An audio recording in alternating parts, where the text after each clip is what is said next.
Hello friends, welcome to our channel Gyan unlimited. आज हम पढ़ेंगे लर्निंग डिसेबिलिटी अधिगम अक्षमता, जो कि सीटेट के मद्देनज़र बहुत ही महत्वपूर्ण है। यहाँ से एक या दो क्वेश्चंस हर बार पूछा ही जाता है। तो चलिए पढ़ते हैं अधिगम अक्षमता। तो अधिगम अक्षमता क्या है? सिंपल शब्दों में हम समझेंगे, सीखने या समझने में दिक्कत आना को हम लर्निंग डिसेबिलिटी कहते हैं। कोई चीज़ अगर हम सीखने में समझने में कठिनाई फील कर रहे हैं तो वो क्या है? अधिगम अक्षमता है। ये कठिनाई आनुवंशिक भी हो सकते हैं। ये ऐसा भी हो सकता है कि आपके जनरेशन में किसी को ये प्रॉब्लम हो तो आपको भी हो सकता है। ऐसा नहीं कि निश्चित रूप से होगा ही, लेकिन आपको ऐसा हो सकता है। ओके, तो बढ़ने से पहले आपसे एक रिक्वेस्ट है कि प्लीज़ हमारे चैनल को सब्सक्राइब जरूर कर लें और लाइक ज़रूर कर लें, ताकि जो मैं अगला वीडियो डालूं उसकी नोटिफिकेशन आप तक पहुंच जाए। ओके, तो आगे चलते हैं। पहला है डिसलेक्सिया। डिसलेक्सिया में क्या होता है? जैसे कि स्पष्ट है, पढ़ने संबंधित समस्या। डिसलेक्सिया में पढ़ने संबंधित समस्या होती है। किसी भी तरह की कोई भी चीज़ अगर जो हम पढ़ते हैं उससे संबंधित समस्या को हम डिसलेक्सिया कहते हैं। जैसे कि इसमें क्या होता है, बच्चा 100 को वार पढ़ता है, 9 अगर लिखा हो उसको वो 6 पढ़ सकता है, 9 को 6 पढ़ सकता है। ओके, तो इस सब तरह की समस्या उसे झेलनी पड़ती है। तो यह है डिसलेक्सिया। ओके, अगला है डिस्ग्राफिया। डिस्ग्राफिया आप नाम से ही एक मिनट, रंग में चेंज कर लूँ।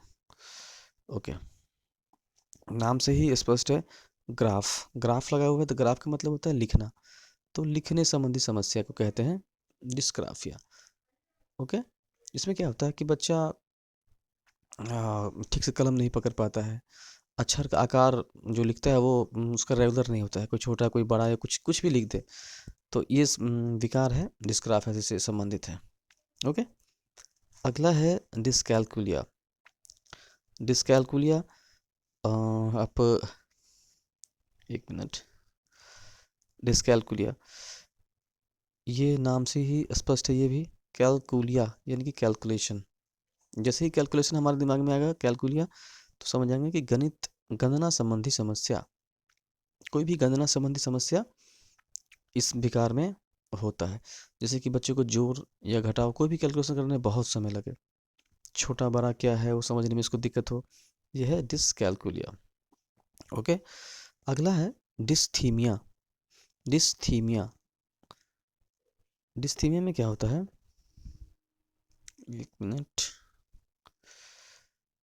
डिस्थीमिया में मानसिक तनाव से ग्रसित होता है बच्चा।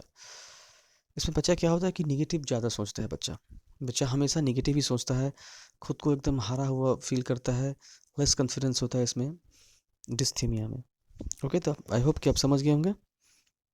अगला है डिस्प्रेक्सिया। डिस्प्रेक्सिया शारीरिक कौशल से संबंधित समस्या है। इसमें क्या होता है कि इसमें कनेक्शन जो है माइंड का और मसल्स का ठीक से बैठ नहीं पाता है। जैसे कि अब मेरा दिमाग कर रहा है कि इस फुटबॉल को पैर से मारो, लेकिन क्या होता है कि पैर मेरा ठीक से काम नहीं कर पाता, हम नहीं मार पाते हैं। ये है डिस्प्रैक्सिया। ये समस्या किस चीज़ का है? तो डिस्प्रैक्सिया का है। तो शारीरिक कौशल समस्या हो गया डिस्प्रैक्सिया का। ओके, समझ गए आप लोग। नेक्स्ट है डिस्मोर्फिया। डिस्मोर्फिया में क्या होता है? डिस्मोर्फिया में बच्चे भ्रम से जूझते रहते हैं। उसको भ्रम होता है कि ये असल में है क्या, कंफ्यूज कर जाता है बच्चा जिसमें डिस्मोर्फिया में। जैसे कि बच्चे को अगर मोर खड़ा कर दीजिए और मुर्गा खड़ा कर दीजिए तो वो अंतर नहीं कर पाता है कि सही में ये है क्या। इसका एक आसान ट्रिक है याद करने के लिए, मोर, यहाँ देखिए मोर है, दिखाओ मोर। तो इस मोर से आप अनुमान लगा सकते हैं, ध्यान कर सकते हैं। जैसे कि मोर और मुर्गा में भ्रम पैदा हो जाता है, उससे वो पहचान नहीं कर पाता, डिफरेंस पर उसको करने में उसको कठिनाई होती है। तो हो गया डिस्मोर्फिया। आई थिंक आपको याद ही हो गया होगा डिस्मोर्फिया। ओके, अगला है डिस्फेजिया। डिस्फेजिया में क्या होता है? बोलने संबंधी समस्या से जुड़ा हुआ है डिस्फेजिया।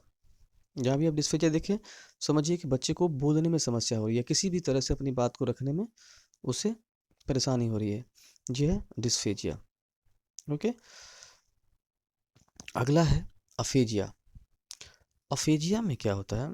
अफेजिया में ये भी एक तरह से बोलने संबंधी समस्या ही है, लेकिन इसमें क्या होता है कि मानसिक विकार के कारण बच्चा मानसिक रूप से क्षतिग्रस्त होता है इस अफेजिया में।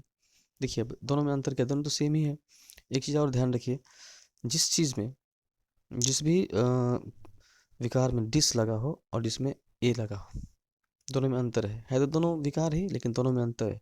जिसमें डिस लगा हो वो समझिए कि वो ठीक हो सकता है, लेकिन जिसमें ए लगा हो जैसे अफेजिया, वो कभी ठीक नहीं हो सकता। जैसे कि मैं आपको एग्जांपल से समझाता हूँ। जैसे कि देखिए, डिस्फेजिया तो हो सकता है कि बच्चा तोतलाता हो, तो हो सकता है कि डॉक्टर से मिलने के बाद, उसके काउंसलिंग करने के बाद वो अच्छे से बोलने लगे, तो ये ठीक हो सकता है। डिस्फेजिया ठीक हो सकता है। लेकिन अफेजिया क्या होता है कि अगर बच्चा जन्म से ही गूंगा है, तो वो कुछ भी कर लीजिए वो ठीक नहीं हो सकता, इसीलिए उसे अफेजिया कहते हैं। तो कहीं भी अगर ए लगा हो तो आप समझ लीजिए कि वो चीज़ ठीक नहीं हो सकता। ओके, आई होप कि आप समझ गए होंगे। तो ये थी लर्निंग डिसेबिलिटी। इसमें से 1 नंबर का क्वेश्चंस या 2 नंबर का क्वेश्चन निश्चित रूप से हर बार आता है। सीटेट हो, यूपी टेट हो, रीट हो या केवीएस हो, निश्चित रूप से आता ही है। तो आप लोग, आई होप कि एक बार पढ़ने के बाद आप लोग को दोबारा पढ़ने की ज़रूरत नहीं पड़ेगी। ओके, तो और एक चीज़ रिक्वेस्ट है आपसे एक बार फिर, कि हमारा चैनल है ज्ञान अनलिमिटेड। ये ज्ञान अनलिमिटेड, इसको एक बार आप लोग प्लीज़ लाइक कर दीजिए, शेयर कर दीजिए और सब्सक्राइब ज़रूर कर दीजिए, ताकि हमें मोटिवेशन मिल सके और मैं अगला वीडियो अच्छे से बना सकूँ। ओके, तब तक के लिए थैंक यू।